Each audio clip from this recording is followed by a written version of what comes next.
Welcome to the Bayou Country Music Association show podcast, where we like to spotlight independent and up-and-coming country artists from all over. And, we have a special place in our hearts for the southern folks. And we got a great one today with us, and that's Mr. Jon Stork. Man, how's it going? Oh, it's great, man. It's a beautiful day in Houston, and just happy to be talking to you, man. Well, I appreciate you taking the time, man, to be with us on the show today, man. And you mentioned Houston. You're a Texan, born and raised out of the Houston area, and yes, you came from a musical family, right? Yep. I was born in Houston and grew up on a farm southwest of Houston, hour or so, and man, everybody in the family had an instrument in their hands and something to sing. Always had something to say, and man, it was a great way to grow up. I can tell you that much. Yeah, you gotta love Texas, and the Texas country scene is a whole nother world, man. I love covering it. I love being able to interview guys such as yourselves and being able to help all I can. And man, going back into a little bit of your past, and we'll start out at the roots of your. You started out in a musical family. Started out playing in worship in church, correct? Yes, sir. Yeah, that was my first steady gig, I guess you'd call it. I showed up and play at youth service every Wednesday, and play in church every Sunday, depending on if they needed an extra guitar. But man, it was a great way to start things off.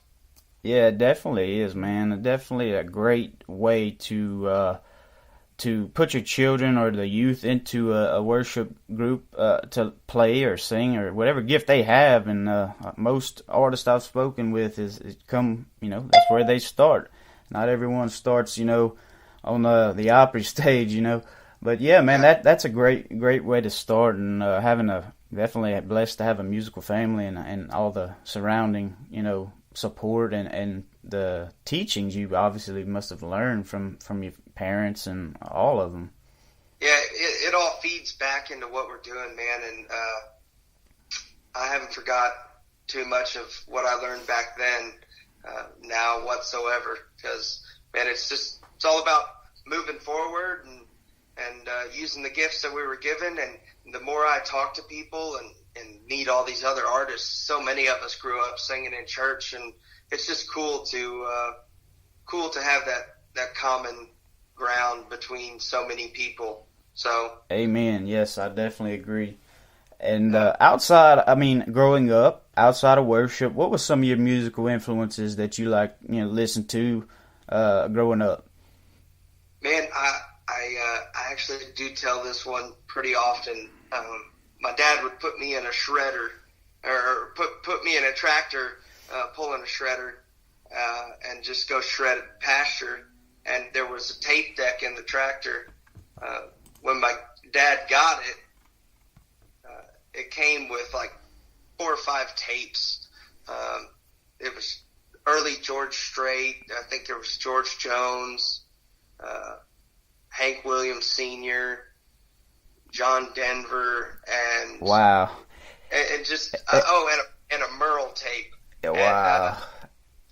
Yeah, that was it. And for the youth of the world, there used to be a cassette tapes that we used to be played. I know now CDs are almost irrelevant, but that's some gold right there that came with that track. I wish I had those tapes now. But anyway, that was what I had coming in, one ear, and that really sparked a love for country music for me. And then I had older siblings, so they were listening to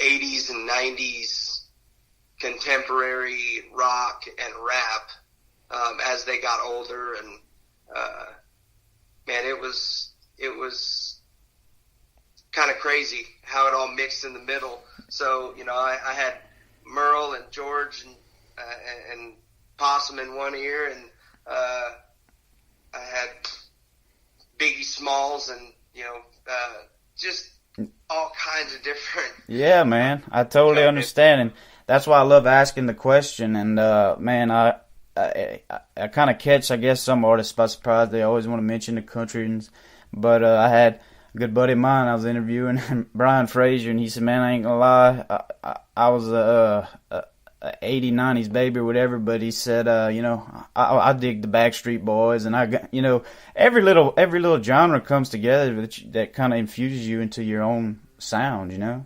and I think one of my favorite artists of all times is Tom Petty. So, being a fan of that kind of music and the Eagles and oh yeah, all those guys along those lines, and actually diving in and learning about them and going to see some of these bands that have been doing it for so long. It's amazing to me, man. You mentioned the Eagles and all. They're still out there touring and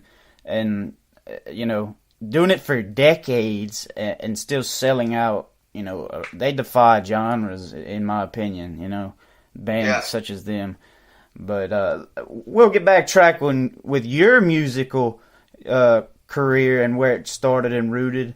And I know in 2017 is whenever you had first put out your 6-song EP in your radio. And so that, we went from the worship and what led into this, into your first EP? I had done a little bit of studio stuff. I recorded some acoustic songs by myself. The end of high school, and moved off to college. I was working, multiple jobs and going to school, and I always played guitar. Always had a guitar around. Always played it. Always wrote, and I think over those years of just working and writing and playing, I started working more and traveling more, and I was up north, and I decided one day, I need to quit. And I'm going to go home. I got some advice from Pat Green. Wow. He said, quit what you're doing, move back home, go find the worst job you can find, do that until it's time for you to play music. And so that's what I did. And I slept in people's guest rooms and on couches, and I waited tables, and I did it. Hustled, man. Hustled. I got a lot of help from family, and just kept on working until it was time that they made me pick between working at the place I was at or going and playing music. And I said, this is what Pat Green was talking about, and so I quit. And I've been playing music for going on 3 years straight. So, and man, that's such the epitome that I love about the Texas country music community. Being from Louisiana and being, I had the opportunity to live in Texas for a few years of work, and it's like a whole nother spectrum of country music, and every one of the artists support the other one to the max, and it's like a huge family. And we are proud members of the Texas Country Music Association, and it just amazes me, and I'm striving to have that same mindset and goal for our state and other states. And it's you mentioned Pat Green, just every Texas artist, whether it's a small one or somebody that's big time, they always mention that's my brother, that's my family, and that's something that's awesome. Yeah, I couldn't agree more with you. And I definitely I urge people, if you have not dove into the Texas country scene, whether you live further away or just dive into it, and you won't be disappointed. Definitely, you won't be disappointed in the songs, in the artists, and you see how they they're even touring on shows, going together. And it's such a good thing to see, and I hope it kind of spreads to the whole nation. I hope. Man, it's pouring out of Texas right now. To be honest with you, I just got back from doing a radio tour for our new single, One Night Stand, up in Kansas and Oklahoma, and I was picking up in northern Oklahoma or northern Kansas. I was picking up radio stations in southern Nebraska, just being close to the border, and I was hearing radio stations in Nebraska playing Texas country music, talking about the artists, and I've been driving. I've got family all over the U.S. I've been driving across country for a long time, and I've never, not in the past. Last time I made that drive was a year and a half ago, and I did not hear Texas country music on the radio stations while making that trip north of Texas, and they're playing it now. That's what I can tell you, because every other country station up north is spinning Texas red dirt southern music. And that's what's amazing, man. And like you said, it's spreading so fast. Just recently I seen, within the last hour, Cody Johnson and Randall King performing at the Ryman in Nashville, legendary Ryman. That right there is the epitome of what you just said. Nashville is treating finally these artists such as Cody and such as Aaron Watson and Casey and all these guys, Pat, and all these people that have been doing it for decades in Texas, and getting recognized by these Nashville people and the Nashville scene is awesome to me, and so much deserved. Yeah, man, I couldn't agree with you anymore. That's why we do what we do. That's why I started doing this is to get out, and I want to play. I'll be at the Ryman one day. It's one of those things, like we're all doing the same thing, and that's why I think we're all so close with each other. Like you were saying earlier, it's one of those. It's a family, man. It's a family. And so we all want to see each other succeed, and every time we play with another group, whether it be Kyle or, man, we've got 2 shows with Josh coming up here.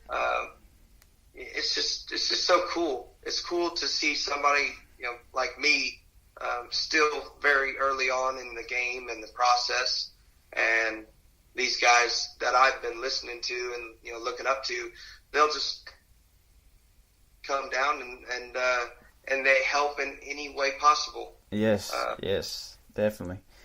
Yeah, and cool. Back on your musical journey, in 2017 you had released your EP, and then you released a single later that year, Rodeo Blues, where you teamed up with Leroy Gibbons, which of course, if you listen to our show, we're proud sponsors and friends with Rodeo Time and all those guys, and Dale and all. So how did that meeting, that relationship start? Me and Leroy, we met at a private function, and some other folks had talked to him about me releasing some music, and that I played music, and he had kind of wanted to get into that side of things and learn more about it, and so we started talking, and the rest is history. And that came out, that relationship sprouted the Rodeo Blues song, and also a song that was on our charts for I can't even, just months, with almost 200,000 streams on Spotify, and that's If I Don't Call. And you actually had a part in in writing and helping Leroy with that song, right? Yep. We actually were sitting in my living room the day before we went into the studio to record Rodeo Blues, and sat down. Hey, let's write some music. Let's see what we can do. So he told me the idea of what he was thinking, about If I Don't Call, and from there we just kind of, and I already had the melody in my head, and I started playing, and it wasn't less than 2 hours. We had If I Don't Call written, and Leroy was ecstatic about it, and they always say, it seems they say that, the best songs are just write themselves, almost, to say, that's something I hear a lot from artists when you get together, and the ones that you can just, they come out in an hour, 2 hours, just bang out. Yeah, it's definitely a song. If you haven't heard it, you live under a rock or you don't pay attention to our organization, it's a Chris Ledoux-like song. I say that because Kyle himself, we did an interview. You go back in the archives and look up the interview we did with Kyle Park and Leroy about the song, because Kyle had his hand in producing the version that Leroy put out, and you did get props in that, man. In that actual interview, Leroy mentioned you and him had, come together, and he said that he just, he wanted Kyle to get on there and produce, and we tip our hats to Kyle, great guy, and did a hell of a job as producing that song, and it's a good song, man. Great song. Thank you very much, man. That was the first song that I had a majority hand in that was ever released by someone else, and so that coming after releasing my own stuff, not even a year and a half before that, I'm blessed. That's really all I can say, man. It's been a really cool journey, and it's not slowing down whatsoever. You are right on that. It is not slowing down, including with your new single that you released in October, end of October, and that's One Night Stand, and it debuted on our top 40 at number 29 with almost 14,000 streams so far, man. We want to play it here for the listeners, let you introduce it, then we'll come back in and talk about it and see what went into the song itself and future projects. Yeah, sounds great. This is Jon Stork, and you're listening to One Night Stand.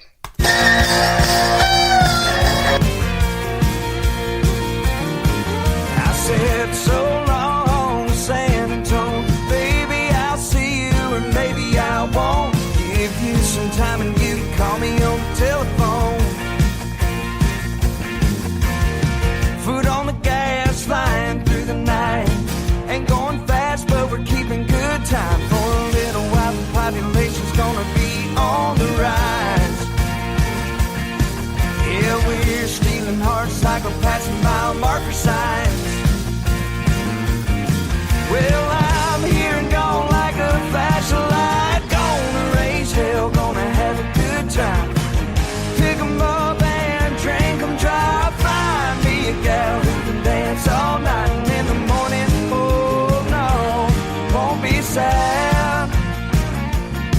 It's just another one night stand with you in the band.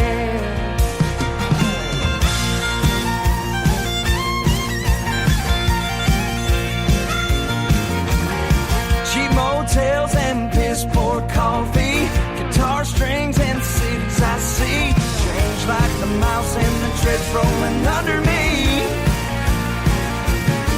Well, we're here and gone like a flash of light. Gonna raise hell, gonna have a good time. Pick 'em up and drink 'em dry. Find you a gal who can dance all night, and in the morning, oh no, won't be sad. It's just another one night stand with you in the band.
One Night Stand by Mr. Jon Stork. That song is at number 29 currently on our charts, and that's a good song, man. That's just makes you want to get up and boot scoot. Man, I love it. It's one of my favorite songs that I've actually written, and one of my favorite songs to perform. Me and my band, man. That's the end. That's the end of the night song. For those of you who haven't seen us yet, but it's just one more song to get everybody pumped up just a little bit more before we have to pull off stage. And so let's dig into it, man. One Night Stand. I mean, I hate to say we've all been there, but what was the story behind the writing of it? I had the idea of a one night stand song, but I didn't want it to be anything like a one night stand song.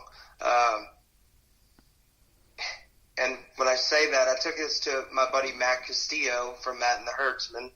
And great guy, great artist. Also on our top 40 right now.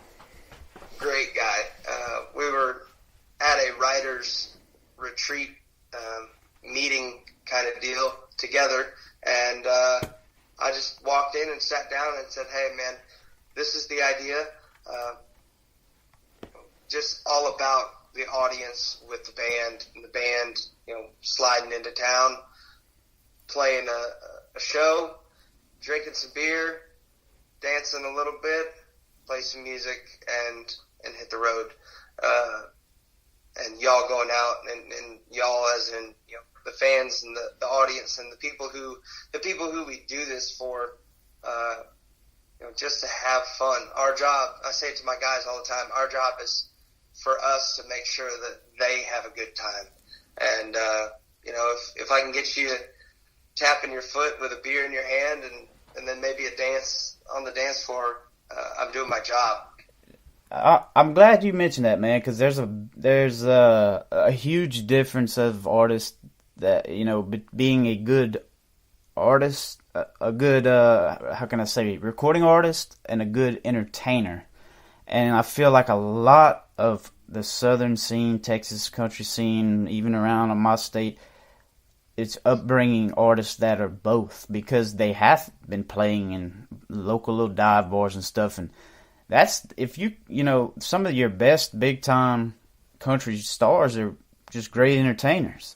Look at Garth Brooks. I mean, the dude was a entertainer to the max, and not to mention great artist, but that is a good strong point to have. Yeah, man, I totally agree with that idea and that perspective on it. It's it's one of those things that I love, but I also love going to a different artist show every now and then and listening in a listening room, sitting there. Oh yeah, stories, writers round. Yeah, and those artists like Guy Clark. You didn't go to see the show; you went to hear him. Yeah, and listen. That's something that I think everybody can take away from great lyricists and great artists like that in that aspect. Put that into what we're doing, and add a little bit of a show to it, and make people have a good time and get people involved. That's where we find it's most fun for us. Yeah, man. So what is the single One Night Stand? Is that off an upcoming album you have coming, or EP, or what you got coming for us? I think another EP. We've got more songs than we need. So I think I'm just gonna go ahead and pick my favorites again. The songs that I think speak the most, and we're gonna see what people think about them. And when do you see forthcoming that release? Early 2019, springtime? What? I think by springtime, at the latest, could be sooner. We're actually wrapping up some stuff in the studio right now. We're working on it. We've still been playing every weekend, if not every other weekend right now. Even though it's December, it's supposed to be slowing down. We're still playing here and there. So we're wrapping things up one song at a time, really. We go to the studio one day, we get one song done generally, and then we go from there. And then we make another day out of it and go back in, do another song.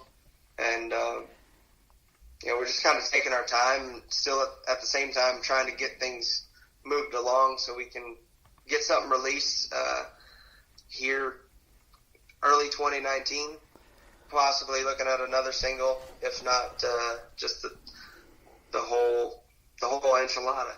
Well, man, I definitely give you props because you mentioned still playing, bro, in the holiday season. I know the 20th of December you got a show with Josh Ward down there in McKinney, Texas at the Hanks Texas Grill. Then the 23rd with Josh Ward in Spring, Texas at Big. It's like, man, you're going to be closing out the year on the road, even though it's in Texas. But that's a pretty good guy to be to playing with, man. Josh is a great guy, great artist. I can't wait. We've been looking forward to this for a long time, and everybody's excited. And I know we're just ready to kick it off for them and get the party started. Well, I definitely think as an opening act, yeah, man, just the entertainment and the you just have great. You just come to me as an entertainer, man. And I have to say, I just want to ask for what is the deal with the rooster? Oh, no. That's Ethel. She's a chicken. Okay, she's a chicken. Now, we need to hear this story of Ethel so people listening can understand. Man, she's just kind of grown to be my sidekick, kind of. She's my pet chicken. I grew up selling eggs, and that was one thing that I did. I always had chickens around, and I never really had a pet chicken, but my dad ended up selling the farm, and I had to sell off all my cows. I still have one horse, and I figured, hey, I want a pet, and I don't have a dog. Too much maintenance, too much time, but she just chills and does her own thing, and that's Ethel. Well, the only reason I asked is because I'm from Louisiana, and down here, man, we have Mardi Gras. We celebrate, and part of that celebration is chasing chickens. And when I first seen the photo of you and Ethel, it brings flashbacks of us running around chasing chickens, and I just had to get the story behind it. And Ethel, I'm sure she's bound to have her own Instagram page and all that soon. Oh gosh, man, we've actually been throwing that idea around. It's you think it sounds crazy, but it's not. As soon as we've got enough time, man, I'll definitely hop on that. I know her agent is gonna love it. Now, does Ethel does she come to shows with you? She hasn't come to shows. She gets a little too excited when we take her out, and we don't want her to hurt herself. Or no, we don't. Yeah, you don't want her to be laying eggs everywhere.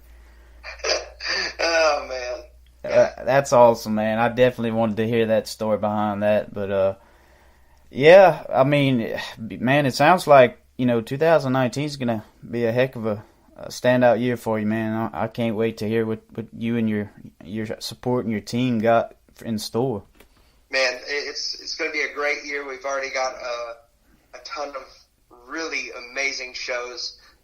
We're blessed, man. Really, it's going to be an even better year than 2018, and this year has been nothing but great to us. So me and the guys are ready, and hopefully everybody else is. Well, man, yeah, I definitely see big things. And just a scenario I'll play out. If you could have an opportunity to do a song as, I guess, a duet or write a song with one of your fellow Texas musicians, or even maybe it's a Nashville or somewhere else, who would that be?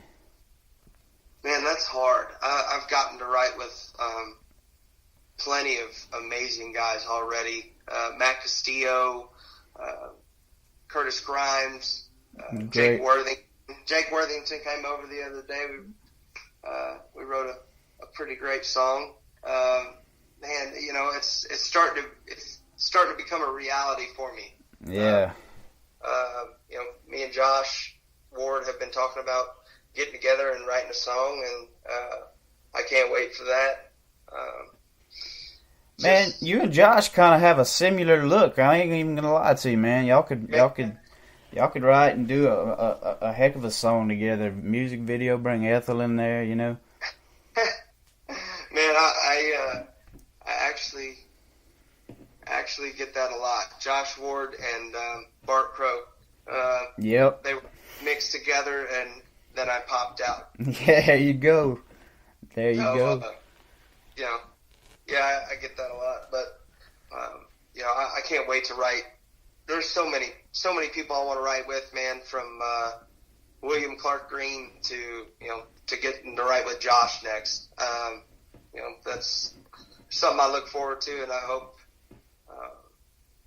I never get to stop writing with any of these people, because it's different every time. Well, man, now I'm gonna play a little trivia game, and what I'm gonna do is I'm gonna just off the top of your head, I'm gonna name two artists, and these are all Texas artists. Some are new, some are older, and just instantly just name. Not that we're not being biased or anything. I just want to go off of what you your picks here. So when I name the two artists, you just name which one if you had to pick one. Okay. So we're going to start off. Aaron Watson or Casey Donahue? Oh, man. You're going to get me in trouble. There's no bias. Just go. It's not, like I said, you just got to, don't think, just answer. Which one came to me first was Watson. Growing up, I was introduced to Aaron Watson before Casey Donahue, so that's how I'll pick that one. Okay. Randy Rogers, William Clark Green. Randy Rogers. Kyle Park, Leroy Gibbons. Kyle Park. Mike Ryan, John Wolfe. Mike Ryan. Cody Johnson, Randall King. Oh, dude. Cody Johnson. Sorry, Randall. Parker McCullum, Co Etzel. Parker McCullum. Chris Colston, Kobe Cooper. Oh, man, Chris Colston's my boy. They're both my boys. And I'll take both of them. They're both big babies. Yeah, man. Like I said, they got some the ones that are younger, and they got the ones. All right, let's see. I got a few more here. So I'm gonna go with. I don't want to make it too easy for you, but let's see. This is just gonna be off the top of my head. I'm gonna change it up. I'm gonna go Nashville artists, and I'm gonna name two of my favorites, and maybe you can pick. And this is these are guys that are kind of up and coming in Nashville, but I've always listened to. I'm gonna go with Luke Combs or Justin Moore. John Party. Okay, so Luke Combs, John Party. You pick John Party. I'll take. No, you said Luke Combs or Justin Moore. I'll take Luke Combs. That's the winner. Okay, this is the final one, and this one's you mentioned writers and stuff. I love artists that can write and write most of their own stuff, and that would have to be Eric Church, Brantley Gilbert. Eric Church all day. Okay, you won the entire game with that answer right there. Done. Winner, chicken dinner. Winner. Whoa. No chicken dinner. No, Ethel might be listening. We don't want no chicken dinner here. But yeah, man, definitely one of my favorite artists just almost all time. But Eric Church is just amazing. But yeah, man, I was trying to come up with some Texas guys, and I wanted to try to compare. I didn't want to. I wanted to make it like the same style, you know. I didn't want to go with like a Colt Wetzel and a Casey Donahue. That's an easy kind of difference, you know. So I tried my best there. I hope they give you some slack for that. Some hard times. Oh man, if they end up hearing this, there was no bias in any of that. I went in chronological order. Yeah. It's all man. It's all love, man. Every one of them we named is named for a reason, man. Yeah, exactly. I love all the music coming out of Texas, man. It's just it's all so different and similar, and you know, we're all the same. One big family. Yep, definitely. It's awesome. So I'm excited about that. Well, I hope everyone enjoyed this talk as much as I have. I've had a great time talking with Jon here.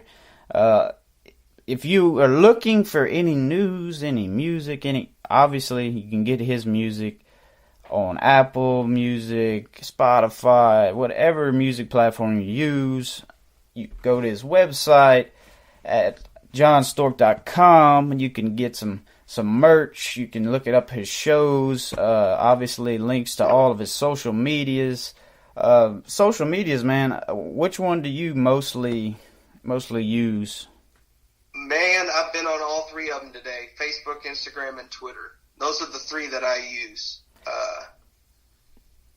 I don't. That's it. That's it for me. Yeah. Facebook, Instagram, Twitter. I just got rid of my MySpace.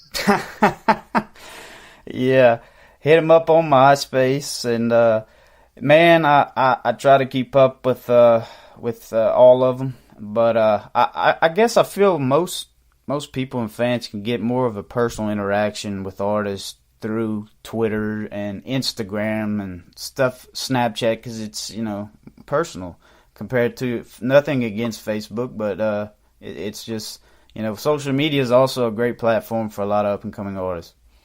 Yeah, it's man, I think it's the new way to get your name out there, and considering the fact that it's free, you don't really have any excuses. So, you know, that's why we do everything we can and pray from there. Amen. And like I said, you go on Jon Stork's website at www.jonstork.com, and also he has apparel on here. You can get some t-shirts and stuff, and definitely going to have to get me one of those Ethel t-shirts. That's something to get. But man, I don't see any hats, man. What's up with that? We're working on it, man. Hats are a different ball game. I got you. But yeah, definitely go purchase some merchandise. Go download the music. Go buy tickets to the shows. Support independent artists. That's how these guys pay their bills. And you know, I'm a firm believer in supporting artists through all those aspects. And I appreciate it, because it's really hard to do without the help of people listening. So if you're listening to this now, thank you. Keep listening, because this is definitely a great outlet to get your Texas country and just good music in general. Well, I appreciate it, man, and I also would like to thank all of our partners and friends and sponsors, and I'll give a special shout out to Blue Lark Entertainment that actually got me the interview with Jon, and you know, they do have a slew of roster of artists out of Texas, but shout out to those guys, and also shout out to the Texas Country Music Association. We're proud members. They do great things for the state of Texas and the music industry in that state. Also on to our apparel. We talked apparel. Southern Sound Outfitters is a great organization, veteran-owned organization. They support so many up-and-coming young artists, and it's like not even their job. You know, they're an apparel company, but you would swear they were a booking agency. They really back the artists that they pursue, and they also have some great apparel. So check them out, Southern Sound Outfitters. And then also we mentioned earlier about Leroy. We're thank our friends with Rodeo Time Incorporated and the Winnebago Rodeo Company and all those things. Go to DaleBrisby.com and get yourself some Dale wear and some Leroy wear too. You can't leave Leroy out. And also to Beck's sunglasses, the only shades that I wear on my face, because old son, that's the only ones fit for a cowboy. So Beck's sunglasses, check them out too. Also, for my Louisiana boy that made big waves, and that's my buddy Corey, that with Swamp Assassin apparel for any outdoorsman. If you love to hunt, you love to fish, you love the outdoors, check out swampassassin.com. He's got some great stuff, great apparel, great just all over the board. And definitely, so we thank all those guys. Really, without them, they've helped us, and honestly, wouldn't be where the BCMA wouldn't be where it is if it wasn't for those names. Heck yeah. And the last part, I usually leave up for you, man. If you have any last words, if you want to give a shout out to mom or your uncle or whoever, man, I'll let you get a little last words in. No, man, I can't thank you enough for having me on, and thank you for doing what you do, because, like I said, man, it's a whole lot tougher to spread the music around when you're doing it by yourself. Trust me, I know definitely it's hard to get it, but, man, I'm just overwhelmed with the support and the love and the sharing. We've got listeners from New Zealand and Australia to Alaska and back around the other side. Man, it's just crazy. So I'm thankful if you're listening right now. Thank you. Tell 2 friends and tell them to tell 2. Amen. Y'all be sure and go follow John on all social medias. Pick up his music. Keep your eyes out on what he's got coming. And, man, we thank you for taking time out of your busy schedule to talk with us today, brother. And we always welcome back, man. Once you're on the show, you're part of the family. And if you just want to talk about Ethel, you call back and we'll have you back on the show in no time. Deal, man. Thank you so much, Jake. I appreciate it. Yes, sir. And that's going to do it for this entertaining field episode of Bayou Country Music Association Show podcast. Until next time, God bless.